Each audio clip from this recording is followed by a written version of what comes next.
Two civilians have been reported dead in the latest shelling in eastern Ukraine late on Sunday. Ukraine's Defense Ministry says the fighters there utilized heavy weapons prohibited by the Minsk agreement. Kiev has called on the fighters for an immediate ceasefire. Meanwhile, all parties continue diplomatic efforts for de-escalation of tensions. Guy Henderson has more details from Kiev.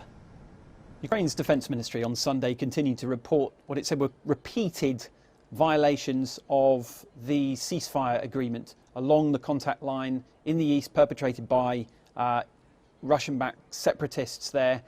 The separatists, perhaps predictably, continue to say that it is them that is being provoked.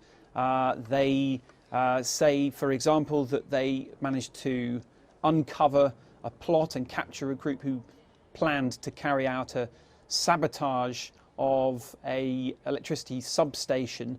The problem with that is that evidence has since emerged that the video proof they provided was in fact recorded earlier in February. This is all part of what the US Secretary of State Antony Blinken described as being out of the Russian disinformation playbook. US officials, of course, believe that this is all a pretext to a wider Russian invasion. In the last few hours on Sunday evening here in Ukraine, the Ukrainian foreign minister announced that he was taking a foreign trip both to Brussels and then on to Washington from there. The question, of course, is will he be going to those meetings to try and find new paths forward for diplomacy, or will at that stage his efforts be more geared towards gaining more military support, perhaps for a resistance to any Russian invasion? It is distinctly possible, of course, that not even the foreign minister himself knows the answer to those questions. Guy Henderson, CGTN, Kiev. US President Joe Biden has accepted in principle to hold a summit with Russia's Vladimir Putin over the tensions in Ukraine. Meanwhile, it's been reported that the Biden administration has prepared sanctions against Russia, which could see big Russian banks barred from doing businesses with US banks. The summit is confirmed by both the White House and the French presidency. Emmanuel Macron pitched both leaders on a summit. White House says the United States is, quote, committed to pursuing diplomacy until the moment an invasion begins.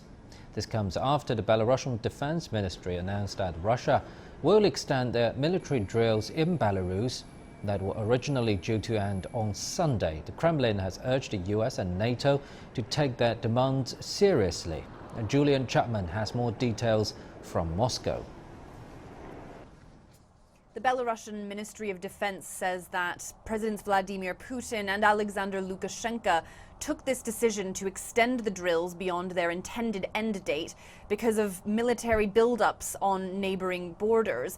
They also referred to the aggravated situation in the Donbas region of eastern Ukraine and said neighboring countries were being pumped with weapons. There was also a reference to ill-wishers around Belarus and Russia.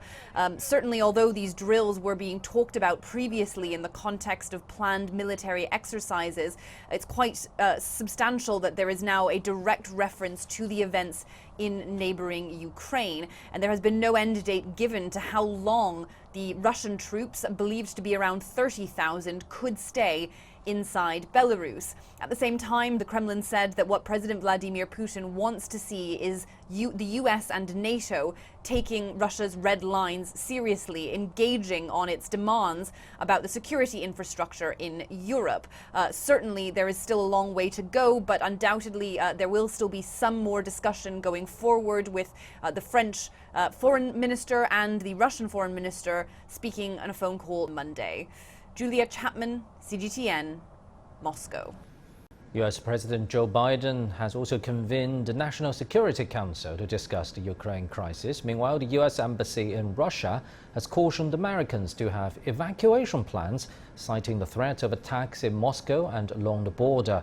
The Russian Foreign Ministry asked if the US had shared the information about possible attacks with Moscow and questioned its intention if it had not done so. Benji Haya has more. It's here at the White House where President Biden, along with his top security advisors, are discussing matters unfolding 8,000 kilometers away. The concern, as it has been for weeks for the US and its NATO allies, is that amid a spike in violence on the Ukrainian border, Russia is planning to invade.